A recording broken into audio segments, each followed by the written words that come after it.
This is Mark and Charity's Coffee Podcast. Mark and Charity Coffee Podcast for this Monday, October 16th. No, we have not moved the podcast into a weekly event.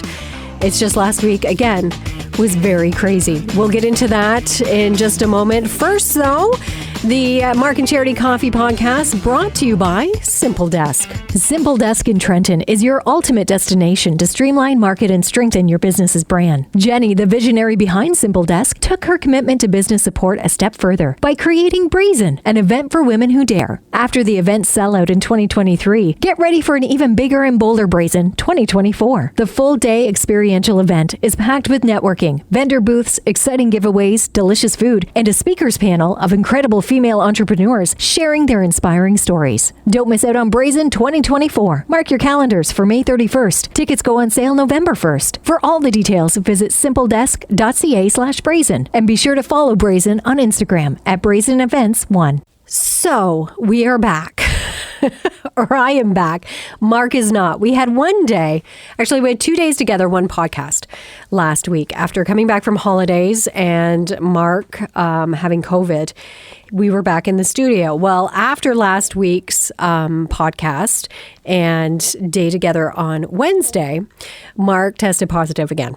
I say again because I think it's everybody knows that once you have COVID, it can be in your system for a while. So he did test positive again, and he has been home since last Wednesday, leaving here on Wednesday. He has been home and remains home. We've been in touch. I did get a text or two from him over the weekend and then again today, and he is still testing positive. So until he tests negative, it'll just be me. You're stuck with me. So we are hoping that he is well on the mend and feeling better, because it is not fun.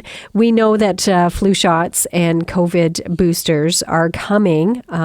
If you're over 65, you may have already received it, because that's who is receiving it first again this time around. Like before, the elderly and young will get the boosters and flu shots first, and then of course it will open up to everybody at your local pharmacy as well as the health unit. You can also contact the health unit, of course, anytime to get the most up-to-date information. But we do hope Mark is feeling well and that he is back very, very shortly.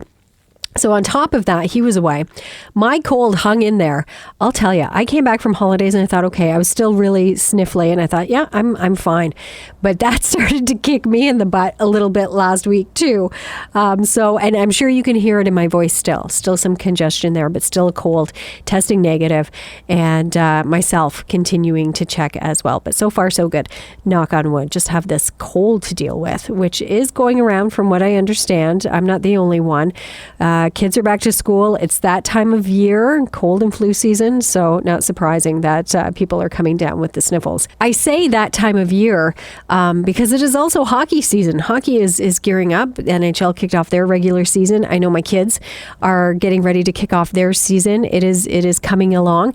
But so is the AHL. In fact, our Belleville Sens kicked off their regular season over the weekend with a win and a loss. The win being opening night, which is awesome for them. So way to go, Belleville Sens. This weekend, of course, is the home opener and Fan Fest, and the activities get underway 4 o'clock Saturday afternoon, with the game being at 7 against Laval. So be sure to get your tickets through thebellevillesens.com. Hoping to catch up with David Foote later this week to get even more details about Fan Fest, it includes so many great activities for the family. If you're a CAA member, a few more little bonuses for you, some perks attached to that, including free food and beverages heading into the game.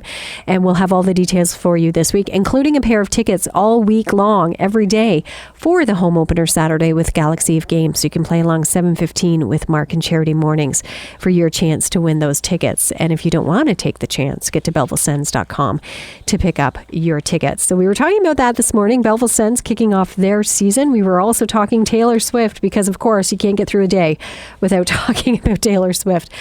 I would not call myself a Swiftie, even now, and I wouldn't even call myself a Taylor Swift fan, but these last couple of weeks, I have been pulled in, and I don't know what it is, but I cannot stop watching and following her. She is just incredible. And this whole thing with Travis Kelce, I'm really pulling for them. I hope it works out because it is just so much fun. They are so fun to watch. This weekend we knew was going to be big for Taylor because her concert movie hit theaters, and it was. I am surprised it did not make more, quite honestly, but its opening weekend, $96 million to take the number one spot. The number two film over the weekend was the latest Exorcist film at $11 million. Bit of a gap there. So she owns the theater now too. And anybody watching this, producers, movie producers, executives, other musical artists, how they cannot jump on this is beyond me. And her power, and I say that in a good way, her power, her influence over people, over not just her fans, but even myself, who I just said, typically not a Swift fan. I can appreciate her music, but I wouldn't call myself a Taylor Swift fan.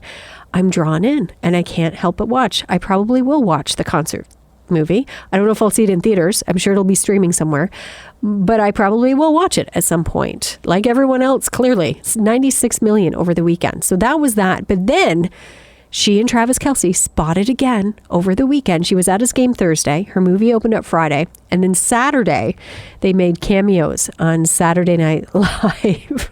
Travis Kelce was in a skit spoofing all the attention that the two are receiving, especially at his games. And then she introduced the musical guest, Ice Spice.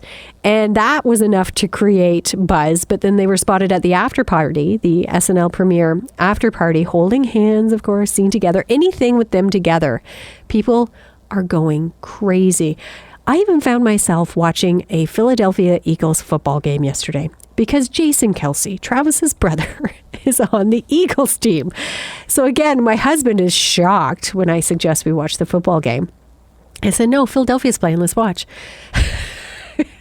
So we watched the Philadelphia game. Sure enough, Travis showed up. He was on the sidelines. But it's incredible, the draw that not only Taylor has, but what this relationship with Travis Kelce has created. And it'll be interesting to see how long it lasts, the relationship, but also the buzz around it. And I wish her all the best and I hope it continues.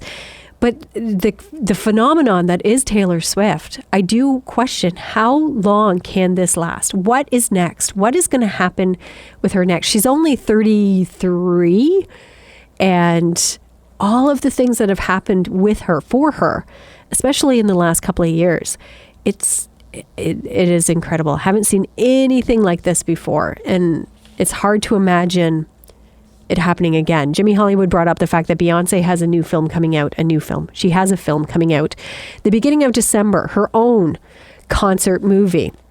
And he said he believes it will give Taylor a run for her money. Honestly, I don't think it will. It explains why Beyonce was at Taylor's premiere this week, because I fully expect Taylor to attend Beyonce's in December. But I don't think Beyonce is going to come close. I really don't. She'll do well. But I don't think she'll do as well as Taylor. And I'm saying it here on the podcast, so we'll revisit it back in December and see how that goes. So, of course, that was in the Pulse this morning. Britney Spears' memoir also. She has Michelle Williams helping her with her audiobook. For the most part, Britney is the voice of her book. So if you buy the audio version of her memoir, The Woman in Me, it will be Britney reading most of the chapters, except for ones that deal with her family specifically. And she has been quite open about the fact that it was just too hard to do those. So actress Michelle Williams has stepped in to read the other chapters, which I thought was really interesting. Not who I would think would do it, but Michelle Williams, the other voice, if you do get the audiobook of Britney Spears, The Woman in Me, out next week. And then, of course, the news yesterday of Suzanne Summers passing away. Her birthday is today. She would have turned 77, passed away yesterday at the age of 76. She had been diagnosed with breast cancer 23 years ago and had fought it and, for the most part, overcome it, though I don't believe you ever really move away from it. You're always a cancer survivor, and she was for 23 years, and then passed away yesterday at the age of 76, surrounded by family. And another name I think a lot of people connect to, and that death really resonates with them, being the star of Three's Company, and then, of course, of Step by Step. And who can forget the Thigh Master? There were so many connections there with fans that another hard one to take. But we talked about Suzanne this morning as well, both in Birthdays and in the Pulse. Tonight, I touched on the Belleville Sens. Well, the Toronto Maple Leafs are reportedly making changes to their goal song once again. After a 5-year run with the Hall & Oates medley as their goal song, it seems like the Steve Aoki remix of Kid Cudi's track Pursuit of Happiness, which they used last week for their home opener, the team has now decided to go in an alternative direction. They received a few complaints about that. So they're coming out with another song. It has yet to be announced, but tonight the Leafs will debut their original 6th song when they play the Chicago Blackhawks. So you can check that out, have a listen. It'll be interesting to see what that song is later this evening. We'll talk about that coming up tomorrow with Mark and Charity Mornings. We'll give you another chance to win those tickets to see the Belleville Sens home opener this Saturday, and give you more chances to play along with our prize Survivor contest, of course. It continues. We're whittling down our list of 50 plus prizes to one sole prize, as decided on by you, because you get to vote off the other ones. So whatever prize is left, October 30th, we will make a draw of all of you qualifiers to see who walks away with it. So keep listening for your chance to vote off some prizes throughout your workday. We'll have another chance for you tomorrow morning with Mark and Charity Mornings.